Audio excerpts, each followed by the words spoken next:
ഇത് ആൺപൂവാണ്.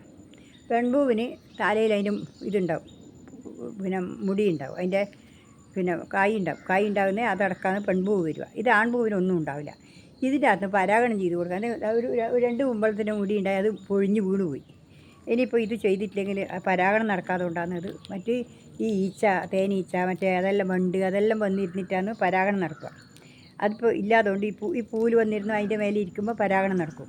ഇതിപ്പം ഒന്നും ഇല്ലാതെ കൊണ്ടാണ് അതങ്ങനെ. ഇതിപ്പോൾ ഇങ്ങനെ ചെയ്തു, ഇങ്ങനെ പൊളിച്ച് വെച്ചു. ഇതിപ്പോൾ എന്നാ ചെയ്യേണ്ടതെന്ന് വെച്ചാൽ ഞാൻ കാണിച്ചു തരാം. ഇതാണ് ഞാൻ ചെയ്യുന്നത്. നോക്ക്, ഇതാണ് പെൺപൂവ്. കേട്ടോ, ഇതിലേ കൂടി ഇങ്ങനെ ഇട്ട് വരച്ച് കൊടുക്കുക.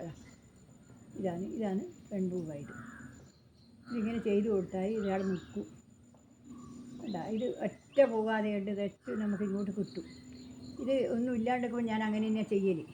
അത് ചില സമയത്ത് എല്ലാം ഉണ്ടാകും. പരാഗണം ഇല്ലെങ്കിൽ, തേനീച്ചൊന്നും ഇല്ലാത്ത സമയമായതുകൊണ്ടാണ് ഇപ്പം പരാഗണം ചെയ്യുക. തേനീച്ചെല്ലാം ഉണ്ടെങ്കിൽ പരാഗണം ചെയ്യേണ്ട ആവശ്യമില്ല, അവർ തന്നെ ചെയ്തോളും. അതുകൊണ്ട് ഇത് ഞാനിപ്പോൾ ഇവിടെ ചെയ്തിട്ടേ ഒന്നിന് കേടുണ്ടോ എന്നൊരു സംശയമുണ്ട്. എന്നാലും അതേ ഞാൻ വെറുതെ വരച്ച് കൊടുത്തതാണ്. അത് കുത്തു വന്നിന്, അത് വീണ് പോകുമോ സംശയമുണ്ട്. അതുകൊണ്ട് ഞാനിതിപ്പം ഇങ്ങനെ ചെയ്തിട്ടാണ് വേണ്ട, ഇങ്ങനെ ചെയ്തിട്ടുള്ളത്.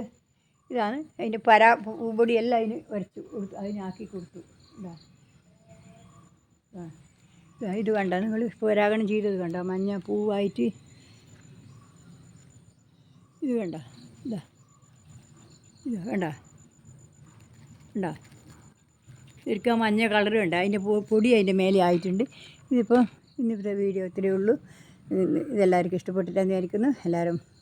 എല്ലാവർക്കും നമസ്കാരം. പിന്നെ വേറൊരു വീഡിയോ ആയിട്ട് പിന്നെ വീണ്ടും കാണാം. നമസ്കാരം.